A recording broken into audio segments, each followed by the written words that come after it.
2014ஆம் ஆண்டிலிருந்து நடைபெற்றதாக கூறப்படும் ஊழல் குற்றச்சாட்டுகள் தொடர்பாக கோலாலம்பூரில் உள்ள ஒரு உள்ளூர் நகராட்சி மன்றத்தில் பணிபுரியும் ஒரு மூத்த அதிகாரி உட்பட 3 பேரை மலேசிய ஊழல் தடுப்பு ஆணையம் கைது செய்துள்ளது.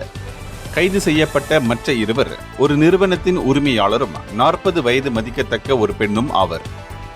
அவர்கள் மூவரும் திங்களன்று புத்ராஜயா MACCயின் தலைமை அலுவலகத்தில் வாக்குமூலம் அளித்தபோது கைது செய்யப்பட்டனர். திட்டங்களுக்கு ஒப்புதல் அளிப்பதற்காக நிறுவனத்தின் உரிமையாளர் அந்த அதிகாரிக்கு லஞ்சம் கொடுத்ததாக ஊழல் தடுப்பு ஆணையம் நம்புகிறது.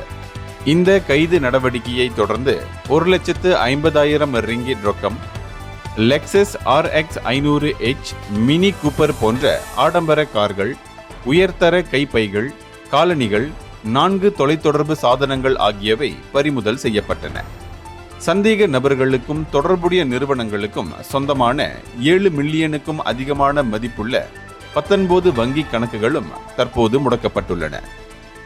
இந்த வழக்கு 2009ஆம் ஆண்டு மலேசிய ஊழல் தடுப்பு சட்டம் பிரிவு 16(a)(b) இன் கீழ் விசாரிக்கப்படுகிறது. இந்தியர்களின் இதய குரல் மக்களோசை.